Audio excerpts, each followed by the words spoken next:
Good morning student.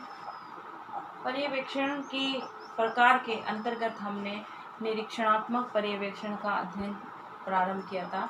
पर्यवेक्षण के 5 क्षेत्र बताए हैं। 5 क्षेत्र में जो प्रकार हैं उनमें हमने पहला निरीक्षणात्मक पर्यवेक्षण का अध्ययन किया था। निरीक्षणात्मक पर्यवेक्षण परंपरागत विधि के से जो निरीक्षण की पद्धति चली आ रही है वह उस पद्धति पर आधारित निरीक्षण है जिसमें पर्यवेक्षणकर्ता की भूमिका एक निरीक्षणकर्ता के समान होती है, एक अधिकारी के समान होती है जो कार्य की त्रुटियों की ओर ही ध्यान दिलाता है, कार्यों की त्रुटियों के बारे में ही जिक्र करता है। ये हमने कल की कक्षा में अर्थ कर लिया था। आज है पर्यवेक्षण के निरीक्षणात्मक पर्यवेक्षण के गुण और दोष, जिसके बारे में हम अध्ययन करेंगे।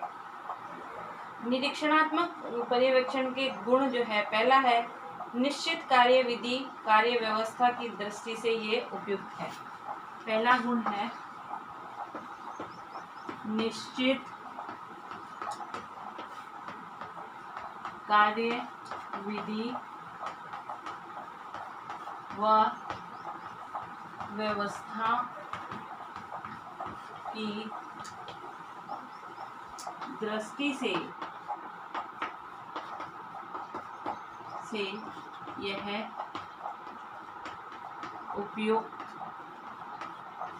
है कि किसी कार्य में सुधार करने के लिए, निश्चित कार्य में सुधार करने के लिए ये पद्धति उपयुक्त मानी गई है। दूसरा है अधिकारी के भय से कार्यक्रम नियमित एवं विधि पूर्वक संपन्न होता है। दूसरा है अधिकारी के भय से कार्य विधि पूर्वक नियमित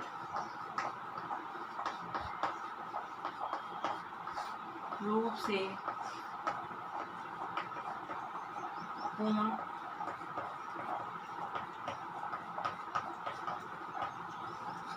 होता है। नियमित, और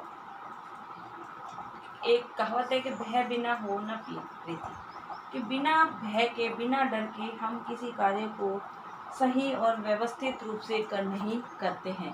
ये मनुष्य की फितरत होती है।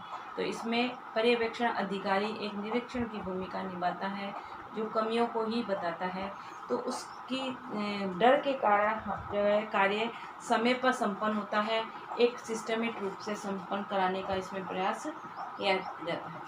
तीसरा है दंड के भय से शिक्षक पूर्ण निष्ठा और लगन से कार्य करता है, कि यदि कार्य गलत होगा तो हमको दंड मिलेगा, पनिशमेंट मिलेगा, तो इस डर से जो है शिक्षक कार्य को सही रूप से करने की कोशिश करता है।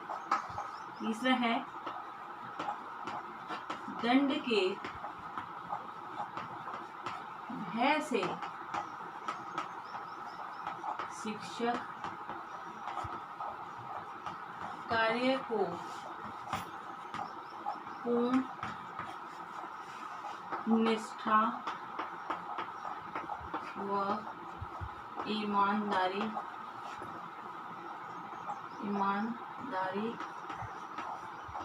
से पूर्ण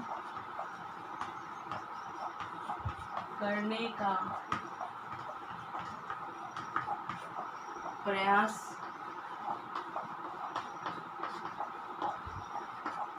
करता है। क्योंकि डर होता है, उसको पता है कि पनिशमेंट मिलेगा, तो उस कारण से वो कार्य को सही करने की कोशिश करता है। चौथा है समय एवं साधनों की बचत होती है। समय व साधनों की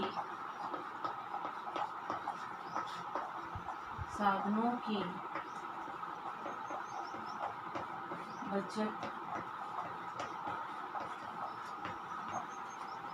समय, शक्ति और साधनों की बचत इसके अंदर होती है। पांचवा है कार्य प्रणाली में सुधार शीघ्रता से होता है। 5वां है कार्य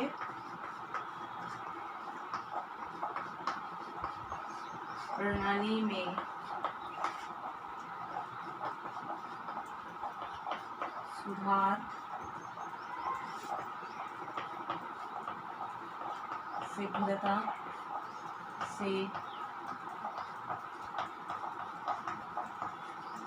होता। ये इसके जो है क्या बताए हैं, गुण बताए हैं। अब इसके अवगुण भी हैं, इसके दोष भी हैं। हर चीज़ के नेगेटिव और पॉजिटिव दो इफेक्ट्स होते हैं। तो पॉजिटिव इफेक्ट इसके ये हैं, नेगेटिव इफेक्ट जो है दोष जो है, इस विधि के दोष भी होते हैं।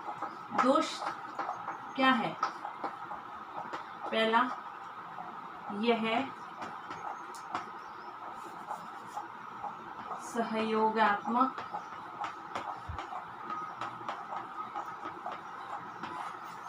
गति से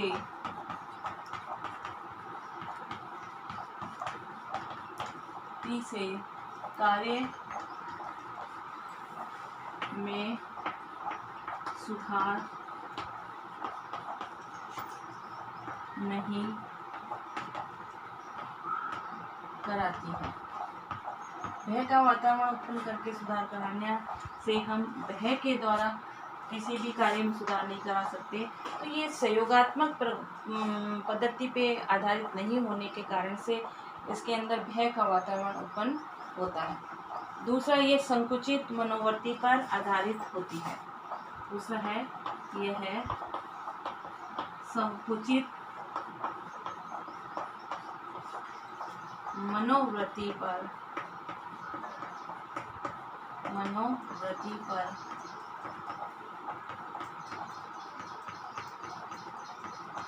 आधारित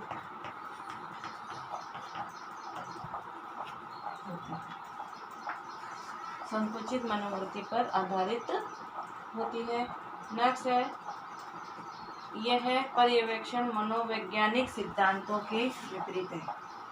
यह है पर्यवेक्षण मनोवैज्ञानिक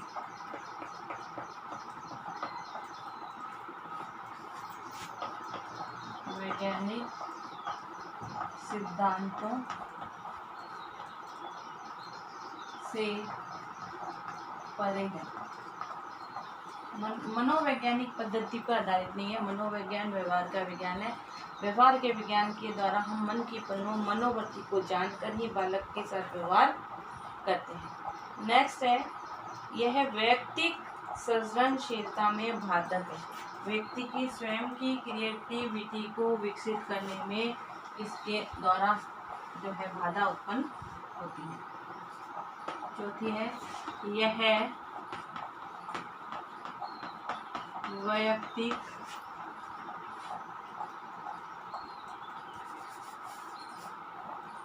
सृजनशीलता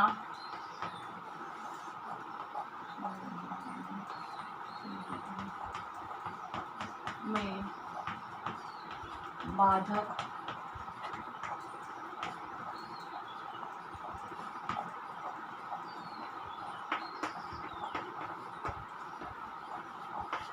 होती है कि व्यक्तिक सृजनशीलता को बढ़ाने में ये बाधक होती है।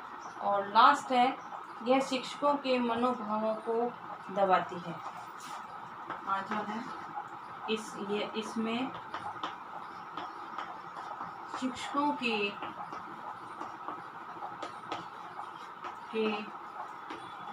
मनोभाव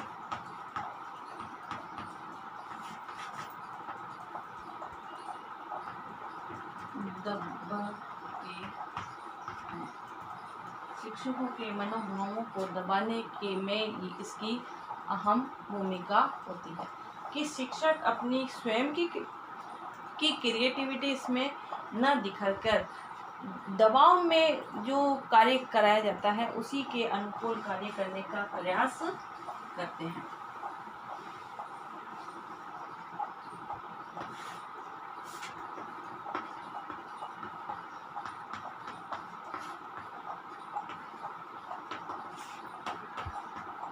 निरीक्षणात्मक